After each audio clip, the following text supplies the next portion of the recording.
ചെറിയ ക്ലാസ് മുതൽ നമ്മൾ കേൾക്കുന്നതാണ് രണ്ട് ഭിന്നസംഖ്യകളെ തമ്മിൽ ഹരിക്കുമ്പോൾ ഏത് ഭിന്നസംഖ്യ കൊണ്ടാണോ ഹരിക്കേണ്ടത് അതിൻ്റെ റെസിപ്രോക്കൽ അല്ലെങ്കിൽ അതിനെ നേരെ തിരിച്ചിട്ട് നമ്മൾ ഗുണിക്കുക. അപ്പോൾ ഈ ഹരിക്കാൻ പറയുമ്പോൾ തിരിച്ചിട്ട് ഗുണിക്കുന്നത് എന്തുകൊണ്ടാണ്, അല്ലെ എന്തുകൊണ്ടാണ് നമ്മളിങ്ങനെ ഈ തല തിരിച്ചിട്ട് ഗുണിക്കുന്നത്, അതിൻ്റെ പുറകിലുള്ള കാര്യം എന്താണ് എന്നാണ് ഇന്നത്തെ ക്ലാസ്സിലൂടെ നമ്മൾ നോക്കാൻ പോകുന്നത്. നമുക്ക് നോക്കാം.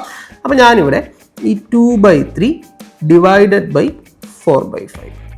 അപ്പം ഇങ്ങനെ, അതായത് ഈ മുകളിലത്തെ ഭിന്നസംഖ്യയെ താഴത്തെ ഭിന്നസംഖ്യ കൊണ്ട് എനിക്ക് ഹരിക്കണം.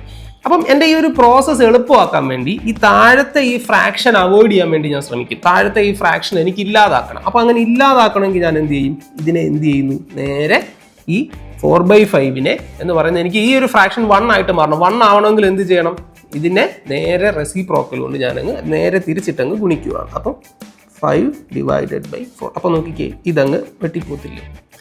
ഈ ഒരു ഒറ്റ കാരണം കൊണ്ടാണ് തിരിച്ചിട്ട് ഗുണിക്കണമെന്ന് പറയുന്നത്. കാരണം എന്താ, ഈ ഒരു ഡിനോമിനേറ്റർ എനിക്കപ്പം അവിടെ ഇല്ലാതായി. കാരണം എന്താ, 4/5 നേരെ റെസിപ്രോക്കൽ കൊണ്ട് ഞാൻ ഗുണിച്ചു. അപ്പോൾ ഇനി ഫ്രാക്ഷൻസിനകത്തിൽ മറ്റൊരു നിയമമുണ്ട്. എന്താണ്, താഴെ ചെയ്യുന്ന അതേ കാര്യം തന്നെ മുകളിലും ചെയ്യണം, അല്ലേ? താഴെ ഞാൻ 5/4 കൊണ്ട് ഗുണിച്ചു ഡിനോമിനേറ്ററിനെ, അപ്പം മുകളിലും ഞാൻ എന്ത് ചെയ്യണം, 5/4 കൊണ്ട് തന്നെ ഗുണിക്കണം. അപ്പോൾ ഫലത്തിൽ ഈ ഡിനോമിനേറ്റർ ഇനി നോക്കണ്ട, കാരണം ഇത് ഓൾറെഡി 1 ആയി. ഇനിയിപ്പോൾ ന്യൂമറേറ്റർ മാത്രം നോക്കിയാൽ മതി.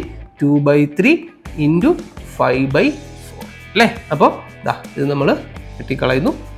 എത്ര കിട്ടുന്നു, 5/6 എന്ന് നമുക്ക് ആൻസർ കിട്ടും. അപ്പോൾ ഈ ഒരു കാര്യം കൊണ്ടാണ് നമ്മൾ ഹരിക്കാൻ പറയുമ്പോൾ തിരിച്ചിട്ട് ഗുണിക്കുന്നത്.